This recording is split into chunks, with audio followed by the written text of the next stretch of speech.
To move the motion.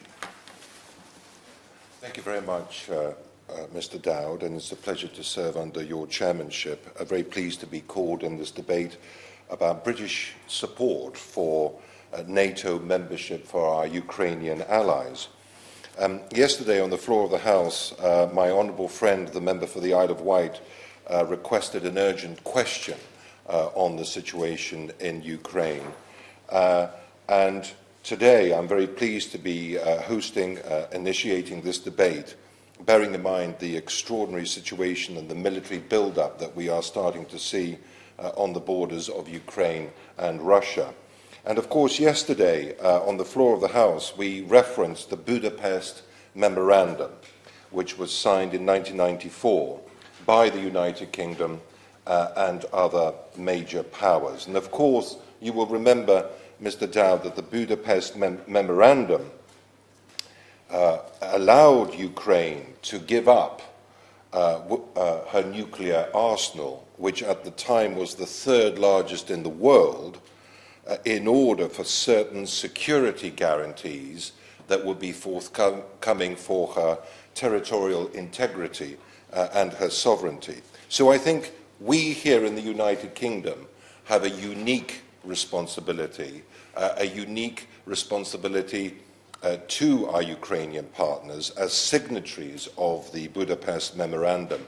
And what I intend to do during the course of my speech is to highlight some of the growing and serious violations of Ukrainian security that we are starting to see, and why I believe, and many others believe, that this is essential to lobby our own government on this issue going forward, and to take a lead in supporting our Ukrainian partners. But let me start by saying that in the previous Parliament, when I was on the Foreign Affairs Select Committee, I had the opportunity of going to Donetsk and Lugansk. The Foreign Affairs Select Committee was writing a report on British relations with Russia, and we were taken to Donetsk and Lugansk to see for ourselves the situation on the ground. I've never come across anything like it, certainly in my 16-year career as a Member of Parliament. It was total, utter destruction on an industrial scale. All the buildings were destroyed, all last traces of human habitation had disappeared. And what really struck me, it wasn't just the sheer material destruction that we saw in Donetsk and Lugansk, but it was also something that I've never seen before, which was the complete annihilation of wildlife and the natural habitat. So we saw for ourselves there on the ground what the Russians are capable of and what they can do to another European country on our continent. It's something that will stay with me forever. I will never forget those scenes of what we saw in Donetsk and Lugansk. I am the sole Conservative Member of Parliament to have been born in Poland, and the sole Conservative Member of Parliament to have been born in a communist country. I used to go back to communist Poland 2 or 3 times a year to see my beloved grandfather when he was still alive. So I understand what the Russians are capable of.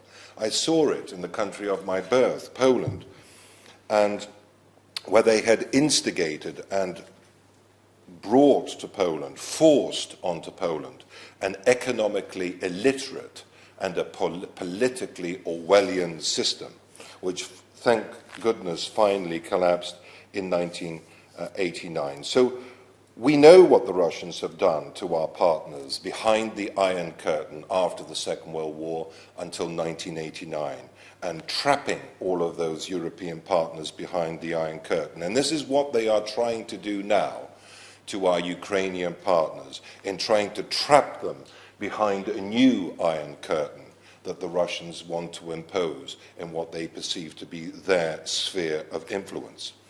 Despite these concerns, during the report by the Select Committee, I was the sole Conservative MP at that time on the Foreign Affairs Select Committee pushing for dialogue with the Russians.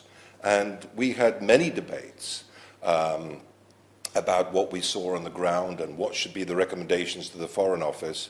And I think there was universal hostility, frustration, anger, and suspicion towards the Russians by my fellow colleagues. But I was the one MP who was actually trying to look at it in a more balanced way. Certainly on the ground, when we visited Donetsk, the independent monitors had said that some of the ceasefire violations were half responsibility of the Ukrainians, half responsibility of the Russians. And I remember those years ago trying to push back and trying to talk about the need for talking with the Russians. I still believe we need to have dialogue with the Russians, but things have changed significantly since when we visited Donetsk and Lugansk. And the first thing I want to highlight of a real concern, Mr. Dowd, is something that we've seen in recent weeks. And we have seen and heard of the death of a Syrian child on the Polish-Belarus border. We've seen the extraordinary way in which the tyrant, Lukashenko, has been abusing vulnerable refugees and who he has incentivized to come to Belarus in his attempt to instigate a new hybrid warfare against one of our NATO partners. We've seen the extraordinary suffering that has taken place on that border, with vulnerable refugees being used in a cynical way as pawns for President Lukashenko to manipulate and put one of our NATO partners under pressure. He should be protecting them as genuine refugees, and instead his soldiers push them onto the barbed wire fences of the border, barbed wire which unfortunately has inevitably had to be put up on the Polish-Belarus border because of the vulnerability to that border and to Polish sovereignty, bearing in mind what is going on. And of course, why do I reference Belarus and President Lukashenko? Because of course we know, Mr. Dowd, that these actions could be stopped immediately by President Putin. He basically, for all intents and purposes, controls Lukashenko, controls what happens in Belarus, and therefore the suffering and the cruelty that we're seeing on that border is in part, I would argue, the responsibility of President Putin and the Russian regime. Only an inhumane, cruel people would behave in this way, and President Putin could and should and must stop this immediately. We are now seeing temperatures drop significantly as we move towards the winter, and the Polish winters are always very, very cold. We've seen the suffering on the border, and goodness only knows what's going to happen as the temperatures drop and those people continue to be on that border in the most vulnerable circumstances. So that's one aspect of the hybrid warfare that is now being used against our NATO partners, but there are others, Mr. Dowd. And one other aspect of the hybrid warfare is the Nord Stream 2 pipeline. I have secured numerous debates on the Nord Stream 2 pipeline here in the House of Commons, and I think I've probably asked more questions about Nord Stream 2 pipeline than any other member of Parliament. Why? Because so many of our NATO partners in Central and Eastern Europe for many, many years have been talking about how this project, how this German-Russian project, this 1,200-kilometer pipeline, gas pipeline under the sea from Germany to Russia, completely bypassing all of our NATO allies in Central and Eastern Europe and Ukraine, is a direct, deliberate threat to their security. We're very pleased, Mr. Dowd, that the Poles and the Croatians within the Three Seas initiative are building liquefied gas terminals on their coastlines. We're very pleased and proud of them that they are stepping up to the fore and investing in huge new facilities like Świnoujście on the Baltic coastline in order to import liquefied gas from America and Norway. fellow NATO partners. But nevertheless, many of these countries, particularly the Baltic states, Ukraine and others, still depend on gas and energy coming from Russia. And this pipeline, which bypasses them and goes under the sea directly to Germany, is another way of Russia trying to manipulate, coerce, blackmail, and intimidate some of these countries in Central and Eastern Europe. So we've seen what is happening with the Nord Stream 2 pipeline, and I very much hope, Mr. Dowd, that the new incoming German government, which has the Green Party within it, the coalition government, now seriously reconsiders the whole project. This is not only a violation to the spirit and letter of our NATO obligations, and Germany, being a NATO partner, should take that into consideration, but it's also, I would argue, a major concern from an environmental perspective when you have built a 1,200-kilometre pipeline under the Baltic Sea directly to Russia. In the event of a confrontation with the Russians, the security of this pipeline and the ramifications for the environment could be catastrophic if it was to come under attack or there was some other issue related to it. So Nord Stream 2, cyber attacks, but also, and the last point, is assassinations. And I think this has really changed my mind about the Russians more than anything else. And those have been the assassinations on British soil. Whether it's Litvinenko, whether it's the Skripal case. I think most of us here in this chamber, throughout cross-party, throughout the whole of the House of Commons, and beyond our electorate, have been really shocked at how the Russians completely disregard normal diplomatic protocols, normal international behaviour, and they are prepared to send trained killers to British soil in order to eliminate their political opponents. The annexation of Crimea is, of course, a very serious thing, and I've been interacting with a leading research fellow at the Henry Jackson Society the other day about this issue, who's an expert on Ukraine and Russia, and he highlighted to me some of the real concerns about what is now happening in Crimea in terms of ethnic cleansing, in terms of manipulating the Tatars, and actually preventing Ukrainians, minority Ukrainians, from learning and teaching Ukrainian, and they are trying to Russify the whole of the Crimean Peninsula. I'm very pleased that we have sanctions against Russia because of their illegal occupation of Crimea, but very concerned, Mr. Dowd, that countries like Germany and others, for their own commercial gain, seem to be somehow bypassing these sanctions and are instigating some extraordinary high-level commercial contracts with the Russians. And Nord Stream 2 is one very clear example of that. The illegal occupation of Crimea is one thing, but they've done something else now, which is even more worrying and with even greater potential ramifications. They've built a bridge across the Kerch Straits, linking Russia directly to the Crimea, and they've invested hundreds and hundreds of millions of dollars in constructing this huge bridge to give them that direct land access to the Crimean Peninsula, so that Mother Russia is actually connected with Crimea. And it's not just the bridge, but they're using the bridge and the jurisdiction around the bridge and the maritime control underneath the bridge in order to restrict access to the Sea of Azov. So Mariupol, many other important Ukrainian ports are now completely prevented from being utilized because they cannot get out of the Sea of Azov into the Black Sea and be further beyond in terms of navigating the global seas and oceans.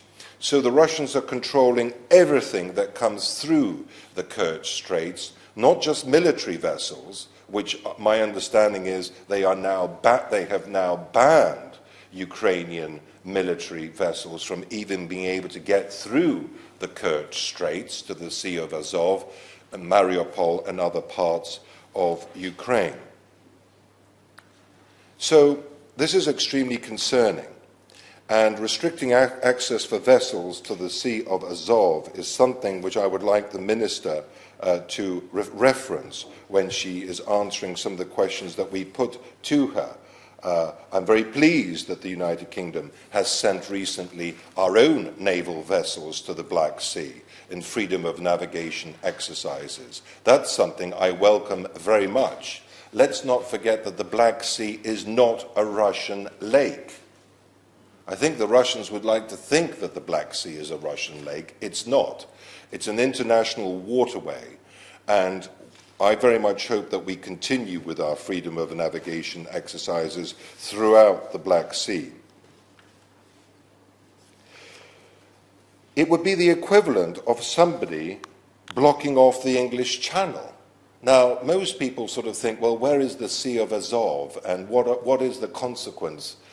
It is actually the access for the Ukrainians for nearly almost half of their country, and a lot of the industrial products in eastern Ukraine are exported through Mariupol, through the Sea of Azov to the Black Sea. It would be the equivalent for us, somebody coming along and blocking off the English Channel. What would be the consequences for our country if the English Channel was blocked off? What would be the consequences for our security if our own naval vessels weren't allowed to patrol in the English Channel? It would be completely unacceptable and something that would potentially lead to war. Also, Mr. Dowd, we're starting to see the build-up on Ukraine's eastern frontier. 90,000 soldiers, we are led to believe, now are on the borders with Ukraine, and they are there deliberately as a provocation towards Ukraine, and some intelligence reports from the United States, according to experts I've been speaking to, believe that there could be up to 175,000 Russian troops on the border with Ukraine by January. This is obviously a great concern to the Ukrainian government for their national sovereignty and security. And I must take a moment to pay tribute to the Ukrainian ambassador, who I met the other day. I think he and his team are doing a superb job here in putting forward in a calm and measured way the Ukrainian perspective, despite all the provocations that they are under, despite all the stress and tension that they are going through. They are still, in a very diplomatic, very professional way, trying to communicate their message through to us and our government. Apparently, Putin has some red lines of his own. Apparently, he will not tolerate or accept that the following 4 countries will ever join NATO: Finland, Sweden, Ukraine, and Georgia. For him, these are his red lines. And I must take a moment to condemn, if I may, Mr. Dowd, Madame Marine Le Pen, the candidate standing to be the next President of the Republic of France. On a recent visit to Warsaw, she stated, she is quoted in Rzeczpospolita, which is the equivalent, it's a major newspaper in Poland. She stated to Rzeczpospolita that Ukraine is in the Russian sphere of influence. It's a buffer. It's a buffer zone, and it's in the Russian sphere of influence. I find that highly, highly rude and inappropriate. To call a European country a buffer. Let's just pause for a moment and think to ourselves how we would feel if somebody called us a buffer. Not an independent sovereign nation, not a democratic society, not a country within its own language, history and culture, aspirations, but merely a buffer. It's not a buffer, and it's not in the Russian sphere of influence. I joked with the Ukrainian ambassador the other day because he said that Ukraine is also sometimes described as a bridge. which is slightly better, I suppose, being called a bridge than a buffer, a bridge between East and West.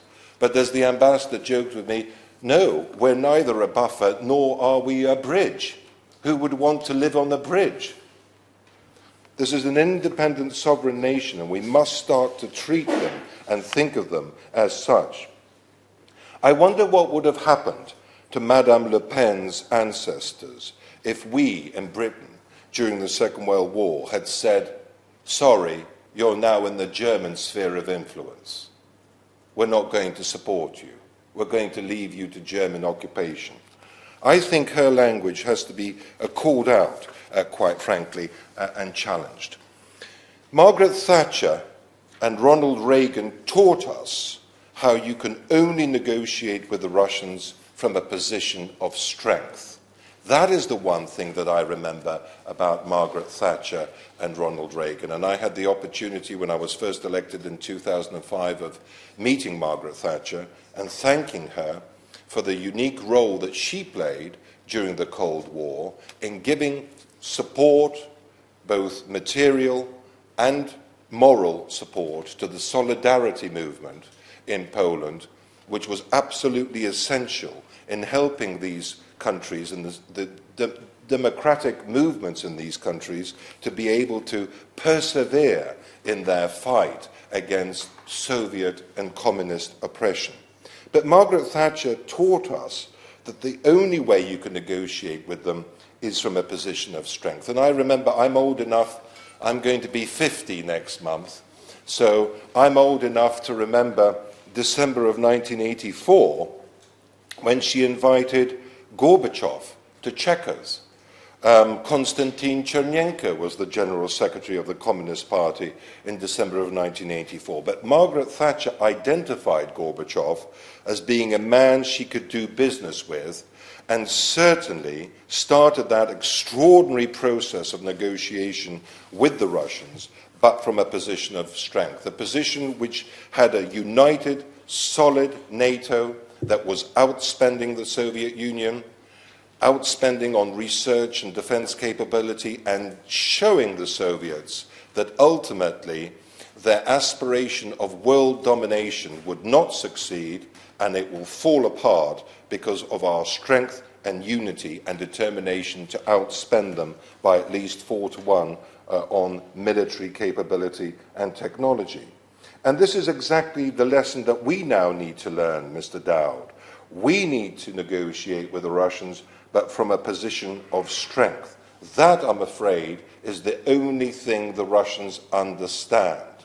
They only understand if you go into negotiations from a position of strength and unity. Nothing would please President Putin more than a disunited NATO, a NATO which is crumbling, a NATO that is divided, and a NATO that is not spending a great deal of money on new investments and technology. So we need to increase our spending on defence. And Mr. Dowd, there are many Conservative MPs, myself included, who are extremely concerned at the cuts that are taking place at the moment to our armed forces. And whether it's the number of ships that are being built, whether it's the number of soldiers that we have, simply because, and we understand and recognise the pressures on the budget, but nevertheless, the first duty and responsibility of any government is the defence of the realm. But it's not just the defence of this island. It is, I'm afraid, the defence of our continent. And when you are a permanent member of the UN Security Council, when you are the largest military power on our continent, with that comes huge responsibilities. So we need to think about the defence, not just of our NATO partners, but the other countries in Europe, those final few people and countries on the fringes of Europe that still don't have that comfort blanket of NATO membership and NATO security. We also need to keep NATO strong against the dangerous moves from the European Union to create a single EU army. I've been a Member of Parliament for nearly 17 years, Mr. Dowd, and I haven't had a single complaint about NATO from any of my 81,000 constituents. I've had a lot of complaints about the European Union, but I haven't had a single complaint about NATO. It does what it says on the tin. It's an organization of 30 countries, and as you know, Northern Macedonia is the latest country that's had the privilege of joining something which is probably the most successful military alliance on the world, and North Macedonia was given the privilege of joining last year. We need to keep NATO strong again and united against these moves to create a single European army, because I would argue, Mr. Dowd, that a single European army, if it came to fruition, would at best duplicate the services of NATO and at worst would usurp the supremacy of NATO, destabilize it, and push those 6 countries that at the moment are inextricably linked to the common defence of our continent, but are not and will never be members of the European Union. Let's just think about those for a second, Mr. Dowd. America, Canada, Iceland, Norway, Turkey, and the United Kingdom. 6 extraordinarily important partners that are committed to the defence of our continent. Turkey, protecting our southern flank. America, Britain, 2 permanent members of the UN Security Council, and of course Norway, Iceland and Canada, critical in keeping the Atlantic open in the event of hostilities between Russia and America. So that is also something to take into consideration. President Putin wishes to undermine Ukraine. He wants to turn it into a vassal state like Belarus.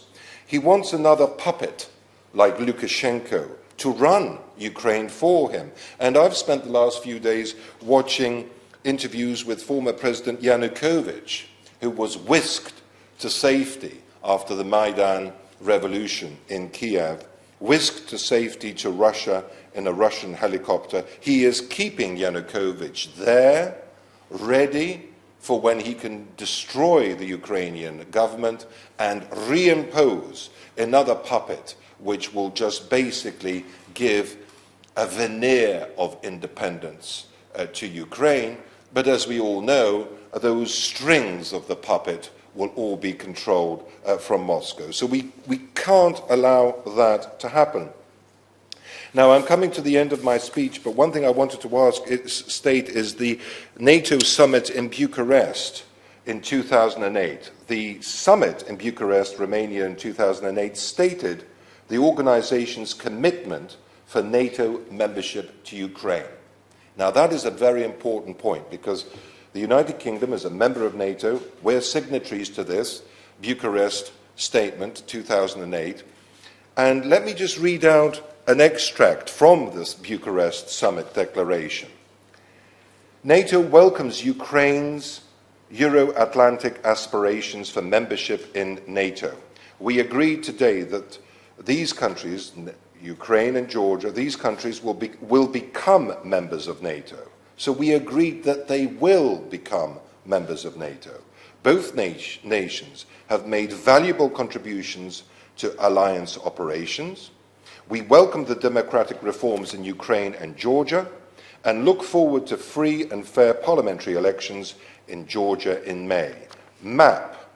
A MAP is the Membership Action Plan. The Membership Action Plan is the prelude to NATO membership. It's the precursor to NATO membership. It's the framework. It's the grid. It's the map for NATO membership. Membership Action Plan. Membership Action Plan is the next step for Ukraine and Georgia on their direct way to membership. Today, we make clear that we support these countries' applications for MAP. Therefore, we will now begin a period of intensive engagement with both at a high political level to address the questions still outstanding pertaining to their MAP applications. We have asked foreign ministers to make a first assessment of progress at their December 2008 meeting. Foreign ministers have the authority to decide on the MAP applications of Ukraine and Georgia. So, Mr. Dowd, that is a statement from 2008, whereby Britain and other NATO partners made it abundantly clear that the prelude, the precursor to NATO membership, which is ostensibly carried out through the MAP, Membership Action Plan, is something that would be instigated. Now, that is over a decade ago, so I would like to ask the Minister for her assessment as to what has happened since the Bucharest summit. What is her understanding of MAP, the Membership Action Plan strategy for Ukraine? And, indeed, what is the British government doing to take a lead in supporting Ukraine's MAP application process and its ongoing movement towards a conclusion and fruition? There are other things, including MAP, some things like the Enhanced Partnership for Peace, which NATO affords, and there are countries like Jordan, Australia, Ukraine, Georgia, Sweden and Finland are part of the Enhanced Partnership for Peace. But the real precursor to membership is the MAP, Membership Action Plan, and that is what I'm going to ask the Minister today. That is why I have instigated this debate. I want to know about MAP, and I'm going to ask a lot of written parliamentary questions on this issue going forward over the coming months and years. Finally, Mr. Dowd, leadership, British leadership on our continent. Now, I remember when they said to us in 1999, when Poland, the country of my birth, joined NATO. Do you remember what they used to say to us in 1999 when Poland and the Czech Republic joined NATO, when these Central European countries were given defence partnership with us? Do you know what they said? It's a step too far. It's going to cause World War III. It's going to trigger some form of conflagration which is going to destroy Europe. That's what they told us. Don't give the Poles NATO membership. It's too dangerous. Let's just leave them in the Russian sphere of influence. Let's leave them there. Absolutely disgusting and disgraceful. That is not the British way. And so we showed that leadership in order to ensure that our friends in Poland, the Czech Republic and other Central and Eastern European countries were given that right to join NATO. The same thing happened again, Mr. Dowd, in 2004 when Romania and Bulgaria were allowed to join NATO. The same siren calls. It's a step too far. It's going to cause another World War III and conflagration with the Russians. It didn't happen. It didn't happen. The time has come to give our Ukrainian partners that same insurance policy. They are our fellow European brothers. Let's remember that. They are our fellow European brothers and sisters. Not some obscure country far away, of which we know very little. Not some banana republic that we have no connections with, but our fellow brothers and sisters, our fellow European brothers and sisters. And with that comes a massive obligation to support them. I have written recently a report on the 3 Cs initiative, which I have sent to the Minister, which is a new grouping of 12 countries in Central and Eastern Europe, led by Poland and Croatia. We interviewed all 12 ambassadors in writing this report.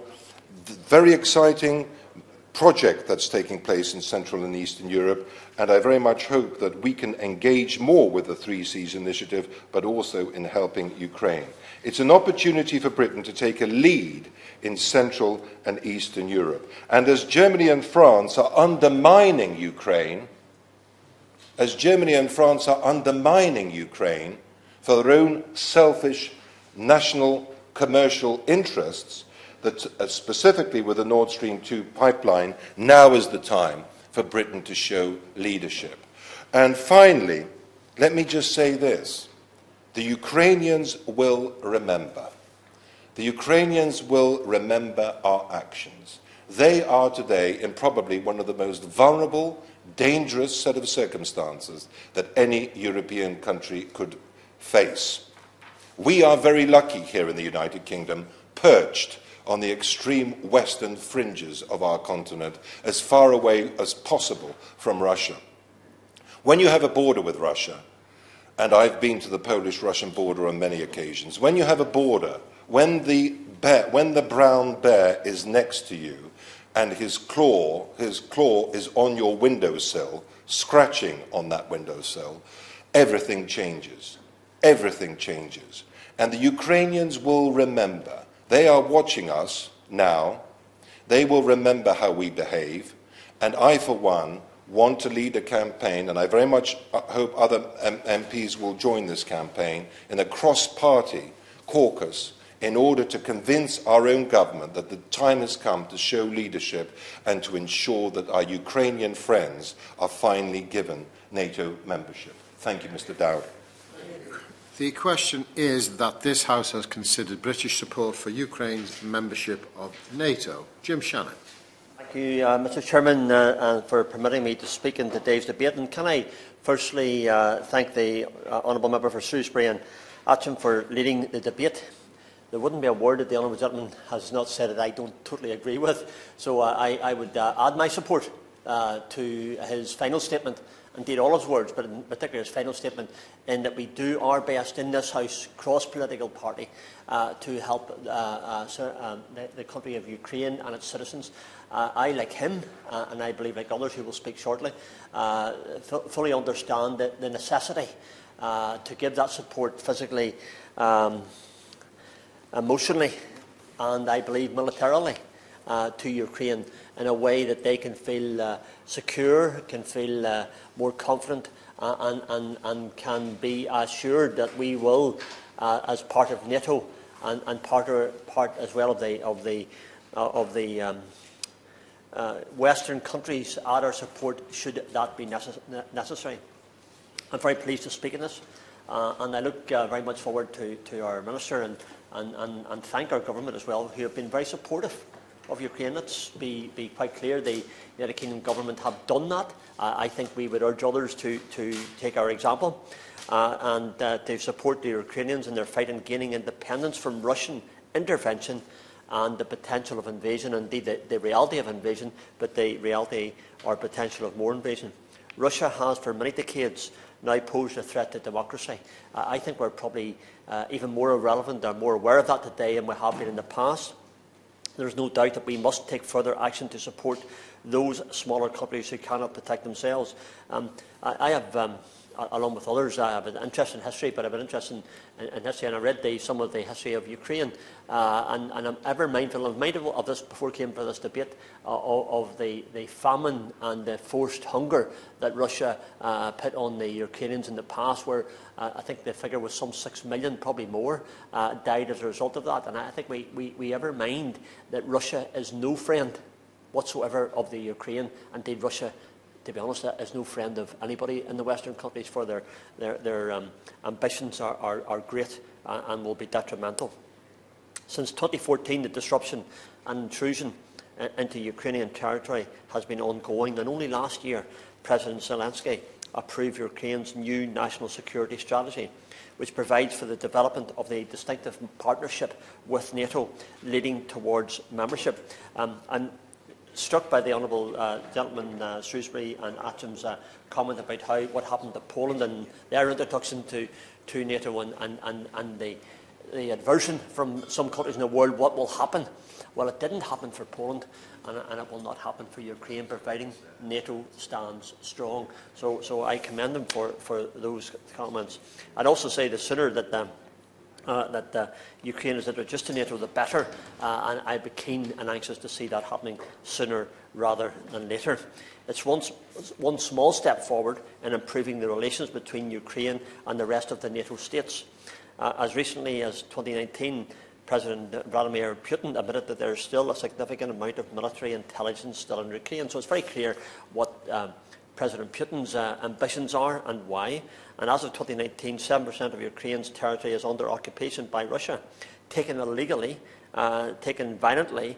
Again, the description of Ukraine in that 7% where Russia now controls no buildings, no growth, no wildlife, no habitat, desolation, total destruction. And if that's what Russia does for that part of Ukraine, they'll do more for elsewhere.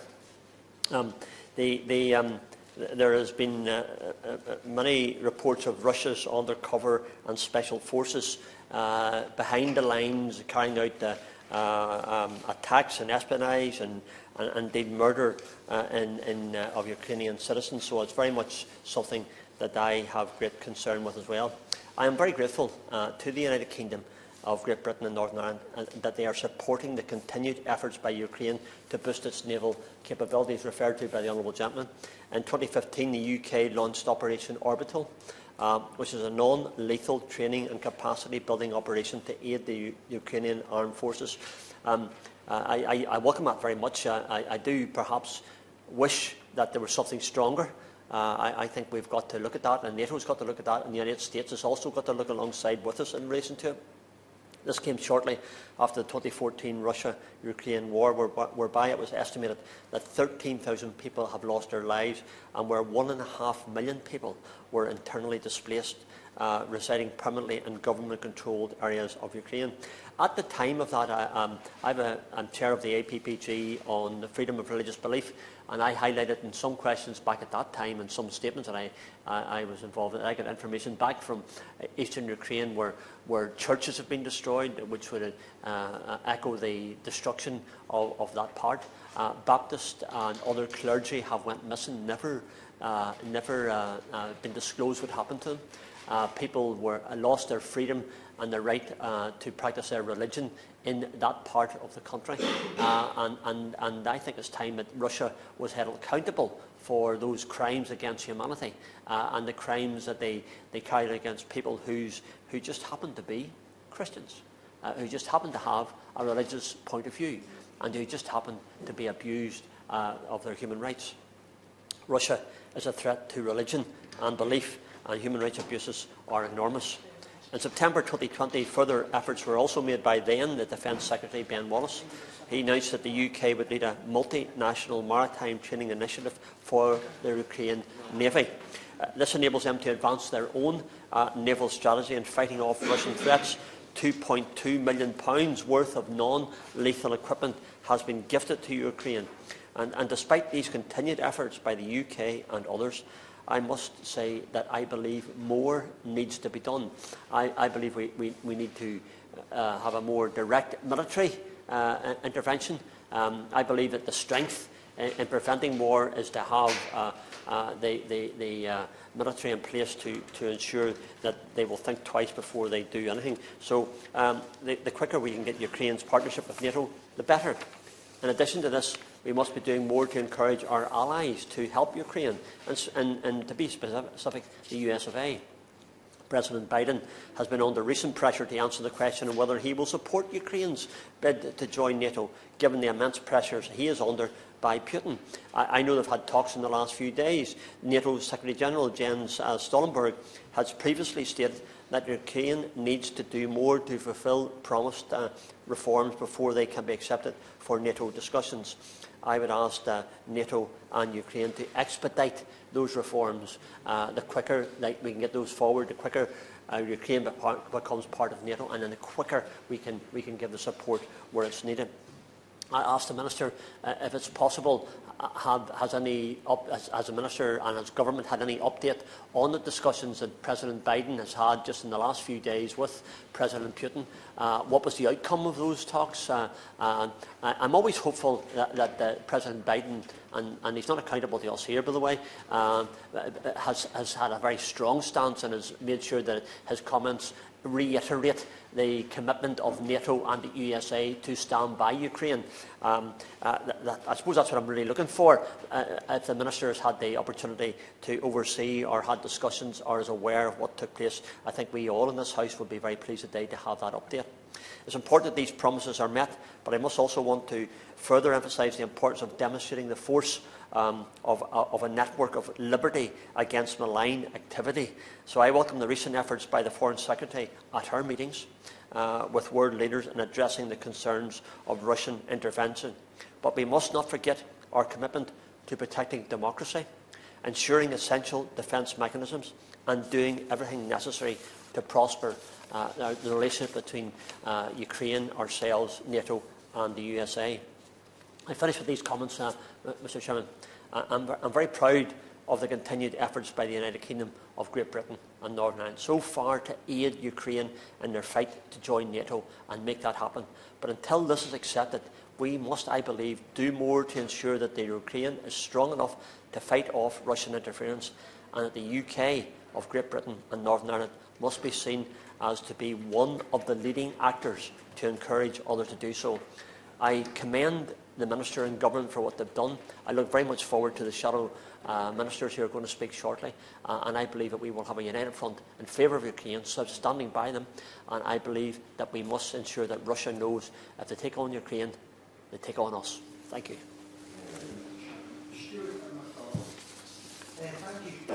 It's a pleasure to serve under your chairmanship this morning, and can I congratulate and thank the honourable gentleman for bringing this debate forward. He and I don't often, in fact, I don't know if we have ever, outside of this issue, found ourselves in agreement or on the same side, but on this we are 100%. I should start my contribution by declaring an interest of sorts, Mr Dowd, in that I am very proud to be a recipient and holder of the Ukrainian Order of Merit bestowed on me by the current President of Ukraine, and I proudly hold that award as a strong and robust friend of Ukraine. I think it's also important to acknowledge not just the backdrop, the current military backdrop that the honourable gentleman mentions in the context of today's debate, but also two important anniversaries. One last month, the anniversary, the Holodomor Memorial Day that was mentioned by my honourable friend behind me from Northern Ireland. But also this month marks the anniversary of the start of the Revolution of Dignity in 2014, when Ukrainians in that bitter cold weather, and I don't know if you've been to that part of the world at this time of year, Mr Dowd, but it is bitterly cold, but they camped out on Maidan Square, taking on the friend of a tyrant with resilience almost unparalleled to demand a democratic future for their country. And they paid, many of them, with their lives in doing so. And I think it's important that we understand that important anniversary and that backdrop to this debate today. But I do also have to lament today's debate in one sense, because of the acres of empty green seats around me. The House needs to wake up, Mr Chairman, because what we are facing is a conflict that will not confine itself, a potential conflict that will not confine itself to the borders of Ukraine, but will impact every single country in Europe, beyond, and that includes this one. I think that I want to address, first of all, the conflict in eastern Ukraine and the annexation of Crimea. Like the honourable gentleman, I too have been to eastern Ukraine. I was there almost 4 years ago with some other colleagues. We took the time to go to Donetsk, Kramatorsk. We went out to Kharkiv, which is a bit more liberated, shall we say, and speak to people there. And I would encourage anyone who goes to Ukraine, just as London is not the United Kingdom, Kyiv is not Ukraine. Get out of the capital and head east and talk to people, and go west and talk to people about the conflict as well. And although my honourable friend behind me from Northern Ireland mentions the numbers that the conflict, the number of deaths that the conflict has so far tallied up, we should take a moment just to reflect on the fact that nearly 15,000 people have been killed in a war that barely gets a mention outside of escalating tensions in our national media. And we aren't alone in that. It's displaced over 1 million people, civilians, within their own country, in a country that you can get to in about 4 hours from Heathrow Airport. And I would also like to address the annexation of Crimea, something that continues to see human rights abuses. The honourable gentleman from Northern Ireland rightly mentions in particular religious rights abuses, and I think in particular of Crimean Tatars in that respect. And I think it's worth just emphasising, and I think we'll all be in agreement on this, that we don't recognise the illegal annexation of Crimea in any way, shape or form. But I want to come to the current situation. There's been a lot of talk about encirclement, military encirclement of Russia. Well, let's deal with that issue. The honourable gentleman used the phrase, rather rightly, of the new Iron Curtain. There are currently more Russian troops stationed in countries bordering Russia than there are US troops stationed in countries bordering Russia. And the Kremlin and its current office holder can have as many concerns as he likes about Ukraine's future defence posture and the alliances that it may or may not choose to join, including NATO or the European Union, but it doesn't get a veto on membership or aspirations for membership. The only people who get a say in that are Ukraine themselves, and it's a stated aspiration of the current and the previous government of Ukraine, and in any free and fair election it will be the stated aspiration of the next government of Ukraine, I'll bet you. And the only other people who get a say in that are the other member states of NATO itself, of which, last time I checked, Russia is not one. So the red lines and the desire for the veto should be seen for what it is, posturing on behalf of the Kremlin that should be given the cold shoulder. And it's worth reflecting on that encirclement right now, and in particular, as the honourable gentleman rightly mentions, the situation in Belarus, and how that becomes a new opening, a new platform in a conflict that started in 2014. Because right now Russia has stationed around Ukraine troops that are bigger than the entirety of the British Army in its size right now, with intelligence from the United States that that will get bigger after the new year, early in the new year. And we should also reflect on the steps that the United States have taken. Capitals in Europe in particular, where some capitals were mildly sceptical of the intelligence, but the US took the extraordinary step to share even more intelligence than it normally would, and have united NATO in recent statements, and united NATO in its assessment of what may well happen next. And so it's vital that we give all the support we can to Ukraine. And the honourable gentleman rightly mentions Nord Stream 2. I'm mindful to check his claim that he's asked more questions on this than any other member of Parliament. I think he and I might be in competition on that one. But I will say this about the government. I have always found it difficult to criticise the government in terms of its support for Ukraine. My criticism is only that I want it to go further and faster. I think it does a good job. I've met the defence attaché in Ukraine. I've met the embassy staff who work there with civil society groups and others. They do an excellent job, but I always want to see them go further. And I think in terms of Nord Stream 2, finally, the government is starting to see sense. Now, it might be that it's a bit late for that one, Mr. Dowd, but I can remember standing where I'm standing now, when Alan Duncan was, I think, perhaps even holding the post that the Minister with us today holds, telling us that this was all peripheral to British interests and we didn't really have to worry about it that much, when Member of Parliament after Member of Parliament after Member of Parliament was telling him otherwise. The money that is generated from Nord Stream 2 into Kremlin coffers ain't going to stay in Kremlin coffers. It will fund the new hybrid war, not just in Ukraine, but across all of Europe as well. And we probably don't have enough time, despite the fact that we have so few speakers this morning, to go into what that may or may not look like. But I do have a... Certainly.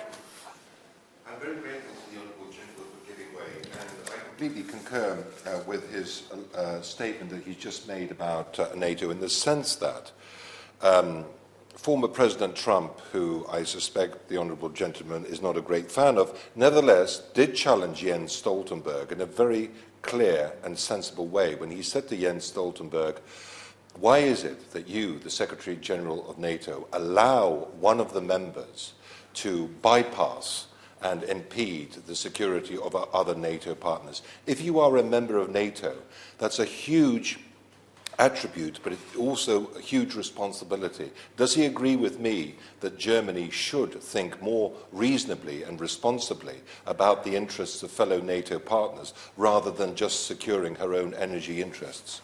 I do agree with that point, and I think that the new Chancellor, who has taken up posts as this debate has been ongoing, Mr. Chairman, I hope they will have a more robust position on this, not least because, as he mentions, of the appointment of Annalena Baerbock as the new Foreign Minister for the German federal government. But I think the less that is said about the Trump administration and Ukraine, the better. But I'll end with this, Mr. Dowd, with some questions for the Minister, if I might. Can I ask the Minister, in terms of enhanced sanctions that the White House has been mentioning over the past few days, when are we going to see some detail on what these enhanced sanctions might be and how the UK would fit into a coordinated effort?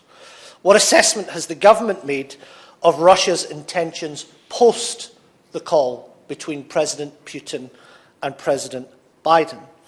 And if there is a further military escalation, what response can we expect and can Ukraine expect from the government? And I'm thinking in terms of the full spectrum of options open to it. Will the government now, for goodness sake, implement something, anything, that is in the ISC report on Russia? And in terms of the impact that this will have, a further escalation of the conflict will have, will the government publish an assessment of what this will mean from Europe? Learning from Afghanistan, if there is to be a full-scale invasion, some assessments say that we could be looking at up to 9 million Ukrainian refugees. We will need to take some of those people in. So can the government give assurances that if that were to be the case, that we won't have a repeat of what has played out in terms of taking refugees as far as Afghanistan is concerned? Will the government also outline what it might mean for grain supplies in Europe? There's been much talk about Ukraine being a bridge or a buffer. It's well known as the breadbasket of Europe, actually. And I think it's important that we understand the consequences of what a full-scale invasion would look like. Perhaps this debate would have more speakers, Mr. Chairman, if the House better understood that this conflict will come to this country as well, and specifically on NATO membership. I support Ukraine's aspiration to join NATO because it's their aspiration to join NATO, and we should help them make that happen. Not to diminish the work that already goes on in terms of Operation Orbital and much else. Can the UK look to lead a coalition of NATO member states to deepen the work we're doing to get to the important membership action plan? Can we start to second officials from whatever departments we need to second them from to really beef up the efforts to get Ukraine to the point where its aspirations can actually be met? Because as the honourable gentleman said correctly at the end of his speech, Ukrainians will remember. They will remember what we did and what we did not do. And it's not good enough for us to pat ourselves in the back and think that we're in a good place in all of this, because events change and change fast, and so do people's perceptions. So with that regard, Mr. Chairman, I look forward to the Minister's response. Stephen Doughty.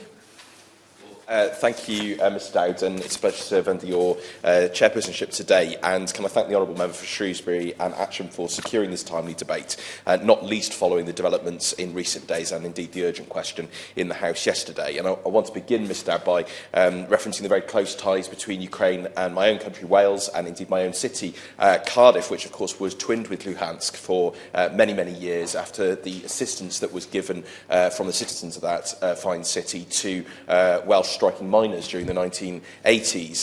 There are very many fond and close connections between our two countries. And indeed, I also have had the pleasure of spending time in Ukraine in the past myself. Indeed, I taught English in Lviv for some time in my early 20s and have many fine Ukrainian friends and connections and a deep affection for the country. Our friendships and histories are close, and indeed in Wales, our Consul General, Mick Antoniv, of course, of Ukrainian heritage and a very strong defender of the rights of Ukraine.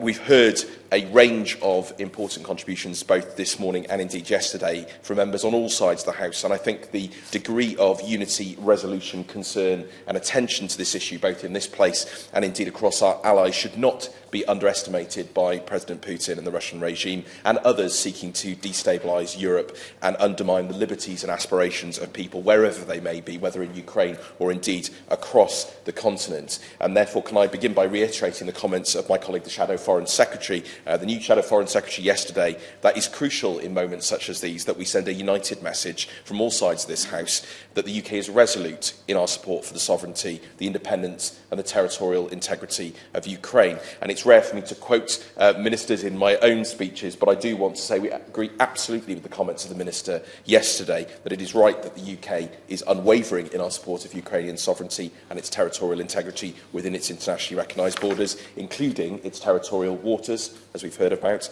and that Russia should uphold its OSCE principles that it freely signed up to and which it is violating with its continued aggressions against Ukraine. Ukrainians, as we've heard, want a democratic future. They want to choose their own path, and they must be allowed to choose their own political destiny. Now, Mr Dowd, we welcome the dialogue between President Biden and President Putin yesterday, and has rightly been made clear by statements both before and after. It should be understood, however, that any attempt to further undermine Ukraine's integrity or to engage in dangerous military adventurism will be met with a strong, robust and resolute response.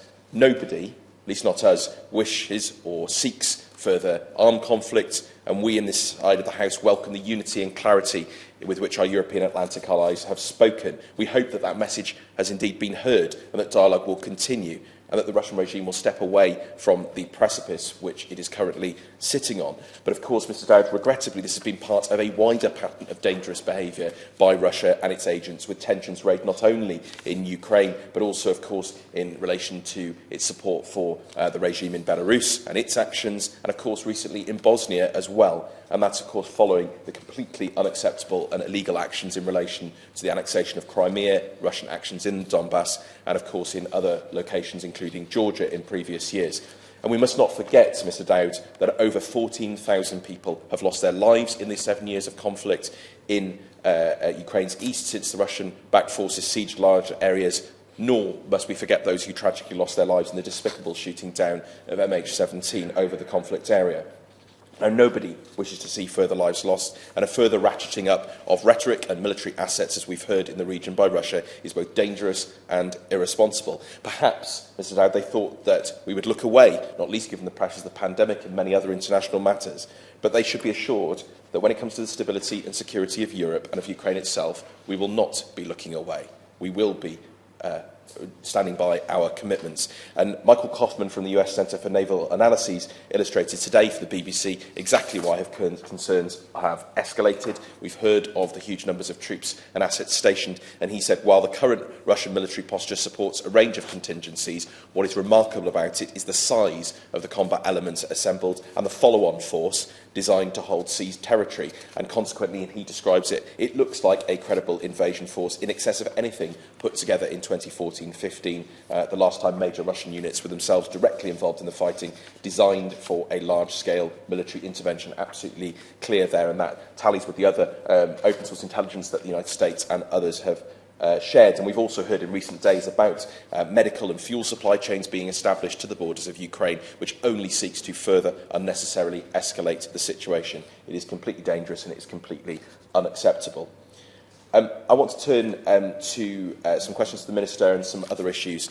In particular, and I will return to this, I hope the Minister will be able to provide further clarity and commitment on the types of financial and economic actions that are being considered if the Russian regime chooses to follow another path foolishly, and not least with regard, as we have heard, to the Nord Stream 2 developments. And I agree wholeheartedly with the comments that have been made by a number of members on that both today and yesterday. And have she and her colleagues been engaging, in particularly with the incoming German government and the new Foreign Minister, who's been referred to discuss the situation regarding Nord Stream 2, its cancellation, in order to ensure that Russia is not able to increase Europe's energy dependency or weaken our unity with a chokehold on critical energy supplies during the winter. And it is absolutely clear to anybody who has been watching this, as many of those in this room and indeed were speaking yesterday have been, that this has been a clear medium and long-term strategy by the Russian regime to destabilise both Ukraine and others in the region, whether that is on the issue of course, them losing potential transit fees or indeed supplies. And what other steps are we taking to reduce our dependency on energy supplies from Russia? In terms of the support that we've been given, again, we wholeheartedly on this side support the support that the government has been giving to Ukraine and the strong partnership and friendship that we have.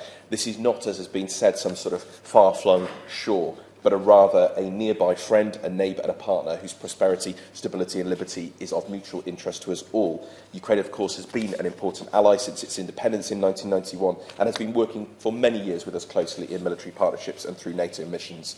And we stand in support of international law, self-determination and, of course, those specific commitments that were made under the Budapest Memorandum. And we have specific responsibilities as a result of those, which I think, unfortunately, have been forgotten in some parts of this House, but it's absolutely clear that we must remind people of those and the agreements that were made at that time.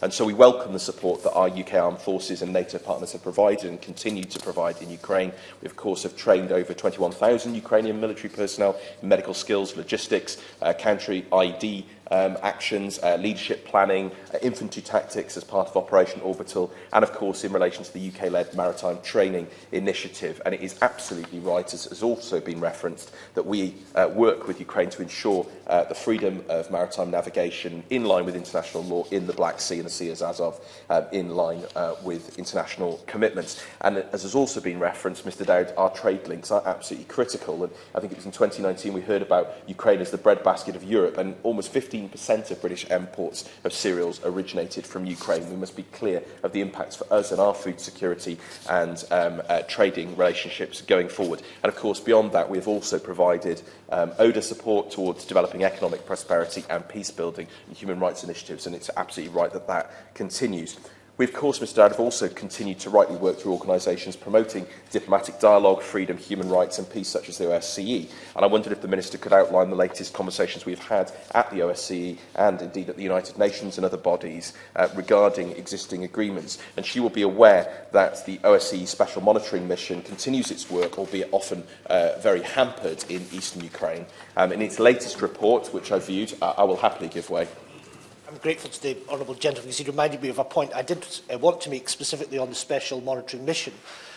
Does he agree with me? I take the point the gentleman who moved the debate made on breaches of agreements, but does he agree with me that it remains more than a bit absurd that the Russian government is a party to that Special Monitoring Mission, therefore marking its own homework as the fomenter of the conflict in eastern Ukraine itself? There are many frustrations around that mission and its ability to do its work and the wider context. And, of course, those who are breaking the ceasefire agreements, the SMM itself reported, I think, 286 ceasefire violations, including 131 explosions just in the last reporting period in the Luhansk region. The mission recorded 261 ceasefire violations. So what assessment has the Minister made of the current situation there, and what steps are we taking to help de-escalate tensions and ensure adherence to the ceasefire agreement?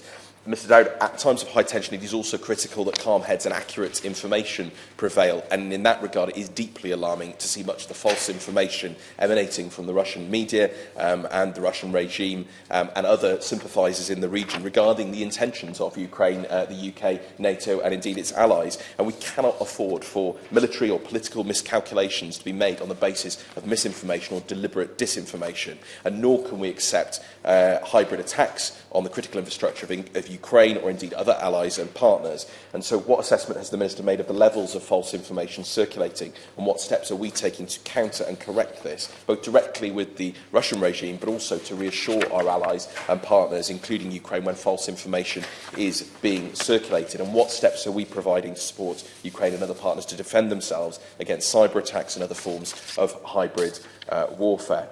At this time, understandably, our other NATO allies in the region, in the Baltic states, will be deeply concerned, and of course in Eastern Europe, about the direct impact of this escalation and indeed of the continued provocations that Russia continues to make directly towards them. And we of course have UK forces and support present across the region, not least in Estonia, where I know Welsh regiments have served very bravely recently, and this is very welcome. So can the Minister give some more detail on the discussions the Foreign Secretary had with our Baltic friends and others in Eastern Europe on her recent visits, and assure them of our absolute commitment to our NATO partnership with them? We heard talk, of course, about the situation in Belarus, and of course the Russian regime has additionally, it's believed, encouraged Belarus to antagonise its neighbours, including Ukraine, of course, Poland, and indeed the Baltics, through the shameful use of human beings to create a border crisis, which the dictator Alexander Lukashenko has continued to attempt to push across into Poland and other neighbouring countries, of course, including Ukraine itself. And we've heard of the tragic loss of life and the tragic humanitarian situation there, and these actions have rightly been condemned by many members of the Security Council. So can the Minister say what she is doing to work with our partners to de-escalate tensions, to provide humanitarian support, and send a clear message to the Belarus government that refugees cannot be used as pawns in some sort of political game being pushed by their sponsors in Moscow? And what assessment has she made of the impact on this on the wider tensions that we are debating today? I believe that we must move in lockstep with our European partners to consider all appropriate responses to the unacceptable behaviour of the Lukashenko regime as well, including applying further sanctions. And we have a debate coming up later on today on Magnitsky sanctions, and I'm sure that many of these issues will also be being raised there. Finally, Mr Dowd, I want to come to one area where I will have some criticism for the government, and indeed my friend the Shadow Foreign Secretary raised this yesterday, because as well as working with our allies and supporting these actions to support Ukraine, we must ensure that we are doing all we can at home to challenge the Russian regime's behaviour and tackle the untransparent and in some cases illicit sources of support that undermine our sovereignty and that of our allies and provide routes to influence even at the heart of our own democracy.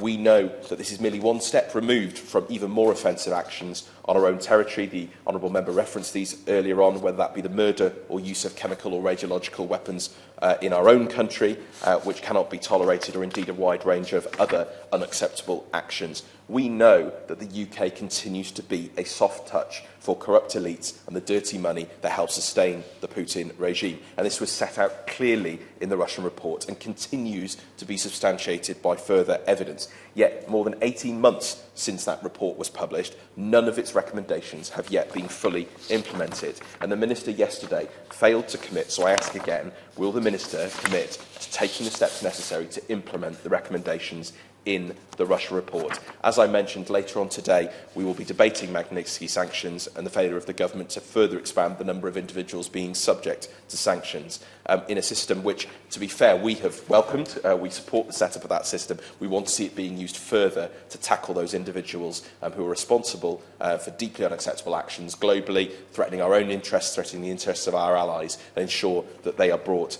to book. And I know the Minister will not want to be drawn on individual cases, but can she say whether the government are considering further sanctions under the Magnitsky regime in relation to actions of individuals in the Russian regime with relation to Ukraine or many of the other issues we have discussed today? But finally, Mr Dowd, despite those criticisms at the end, can I conclude by reiterating our clear support for the broad approach being taken by the government? It is only right that the Russian regime understand that when it comes to Ukraine, we will take a unified, robust and appropriate response to unacceptable aggression and adventurism.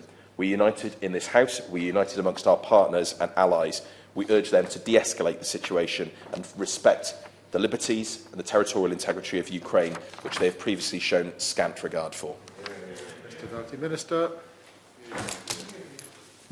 Thank you, Mr Dowd, and it's a pleasure to serve under your chairmanship and to be part of this kind of very kind of interesting, insightful debate. And I must congratulate my honourable friend for securing this debate. And normally the Minister for Europe and Americans would be responding, but I'm delighted to be taking part today while she's currently travelling on ministerial duties. As I say, I'm really grateful to my honourable friend for securing this debate and for the real kind of wisdom and insight that he brings to the debates in this region. And I'm also very grateful to other members who contributed today. As it's already been mentioned, this does follow an urgent question on the floor of the House yesterday. And our debate takes place in the shadow of a build-up of Russian troops on Ukraine's border, and against the backdrop of the NATO foreign ministers meeting in Riga last week, which has also been mentioned. And at that meeting, the Foreign Secretary, alongside our allies, made it absolutely crystal clear to her Ukrainian counterpart our commitment to Ukraine's territorial integrity and sovereignty. And we have repeated that support many times in the House, and actually the Shadow Minister has mentioned this himself. And I should state that the current relationship with Russia is not the one we want, but as made clear in the integrated review, Russia's actions pose an acute and direct threat to the national security of the UK and its allies. And we've shown in recent years we take that threat seriously. As well as responding to and calling out Russian aggression wherever it occurs, we've been clear that serious criminals, corrupt elites and individuals who seek to threaten the security of the UK and our allies are not welcome in the United Kingdom. And that's why we're also tackling illicit finance entering our country through groundbreaking legislation and our ambitious economic crime plan. The UK remains firmly committed to Ukraine's independence, sovereignty and territorial integrity. We want Ukraine to be secure, stable and prosperous, and we want Ukrainians to be able to define their own future. Any military incursion would be a terrible miscalculation, and the Russian government should expect significant strategic consequences, including severe economic sanctions. The UK does not stand alone. We are at the heart of the international community's support for Ukraine, deepening its partnership with NATO.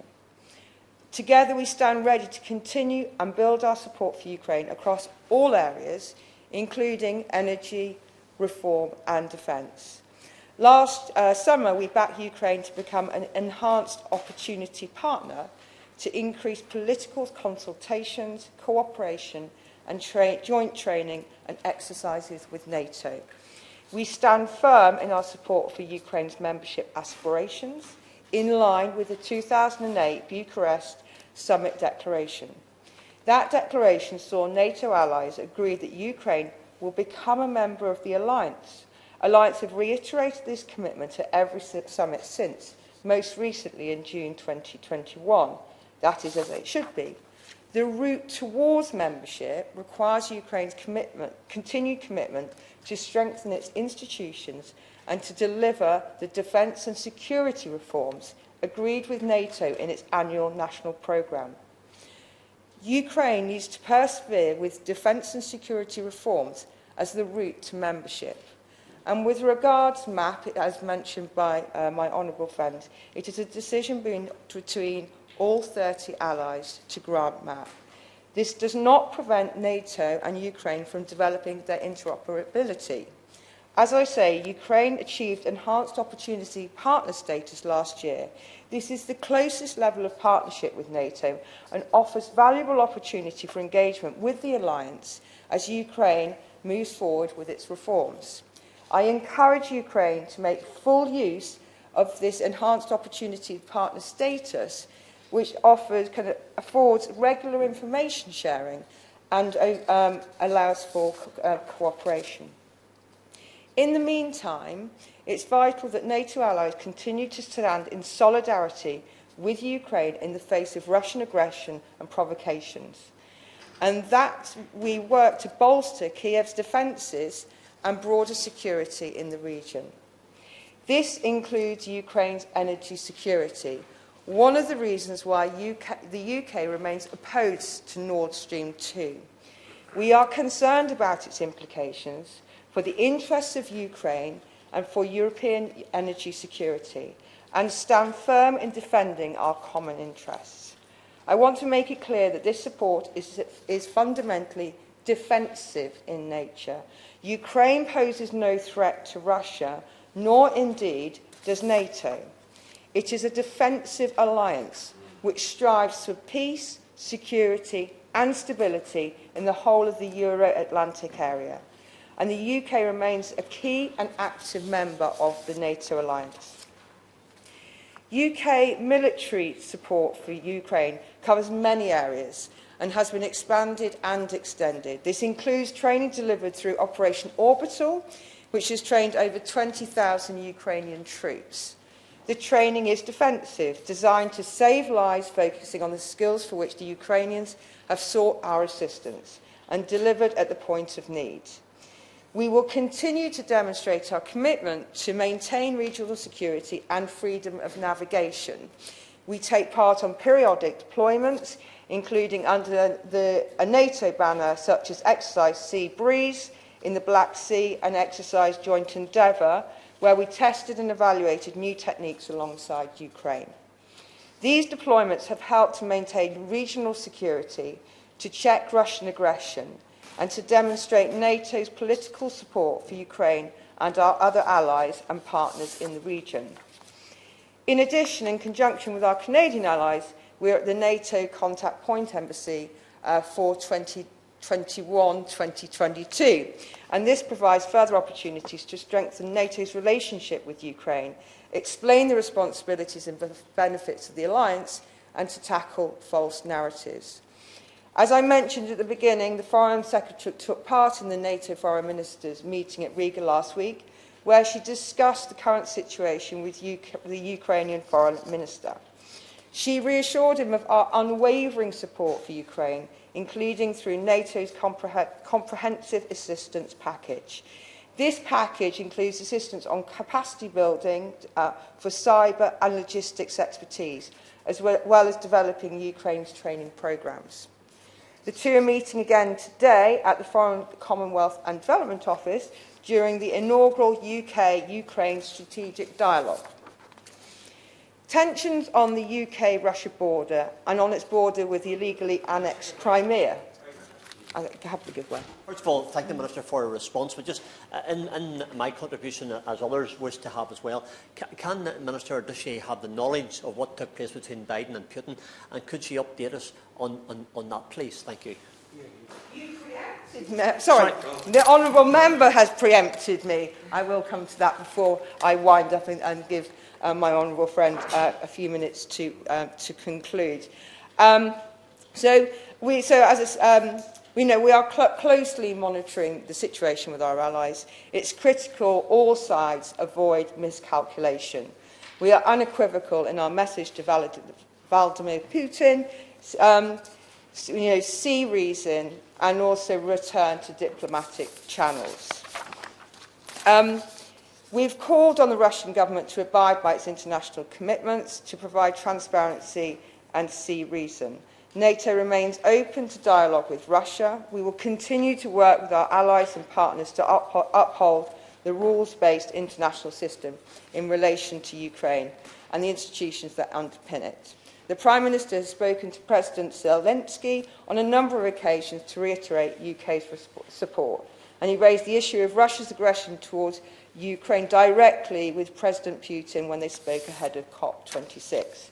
Turning to the call between President Biden and Putin this week, President Biden voiced deep concerns about Russia's escalation of forces surrounding Ukraine and made it clear that we would respond with strong economic and other measures in the event of military escalation.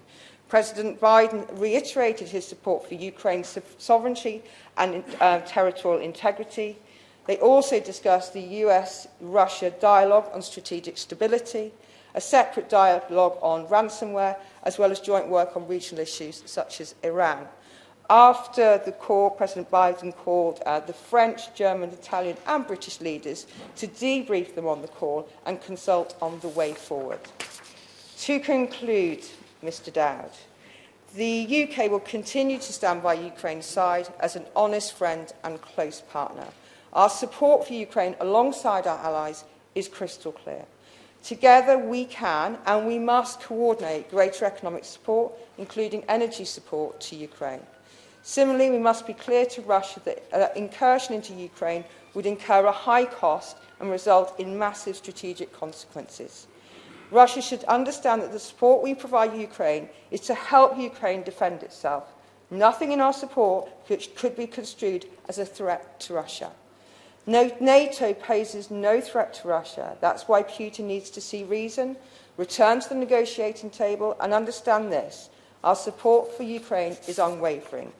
The United Kingdom will continue to build Ukraine's resilience and stand up for their right to determine their own future.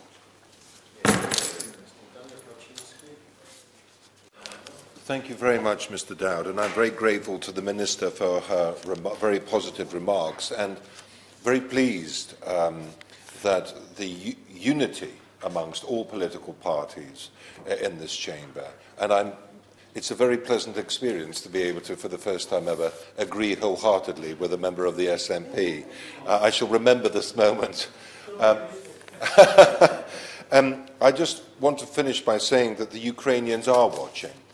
They are watching all of us. They look to Britain for leadership on our continent, and it's extremely important. This is going to be one of the most important countries on our continent, I would argue, in the decades ahead. This is a country, a huge country, with massive resources, and one of their greatest assets are their people. Anybody who's been to Ukraine, as the Honourable Gentleman has, and as I have had the honour and privilege of visiting that beautiful country on many occasions, will see the spirit of innovation and courage of the Ukrainian people. And this will be an extremely important country in the future. And our future relationship with Ukraine will inevitably be predicated on how we conduct ourselves today and what support we give them today at their most difficult time. And I will end, Mr Dowd, by saying I remember the previous Iron Curtain, the gash that cut across our continent, which lasted for 50 years. The celebrations that we saw in 1989 when that curtain was finally taken down, and there is no greater symbolism of that curtain coming down than the destruction of the Berlin Wall, that we saw young people with pickaxes finally chipping away on the Berlin Wall. What we must not allow, now all the sacrifices and the courage of previous generations to tear down that curtain, we must not allow another Iron Curtain to be reimposed just a little bit further east this time. Let's not forget the Ukrainians are our European partners, our European brothers and sisters, and I'm very proud that this government seems to be taking a lead, and I will be holding it to account as to how we take that leadership role in giving them maximum support. Thank you, Mr Dowd. Thank you. The question is that this House has considered British support for Ukraine's membership of NATO. As many as are of that opinion say aye. Aye. Of the contrary, no. I think the ayes have it. The ayes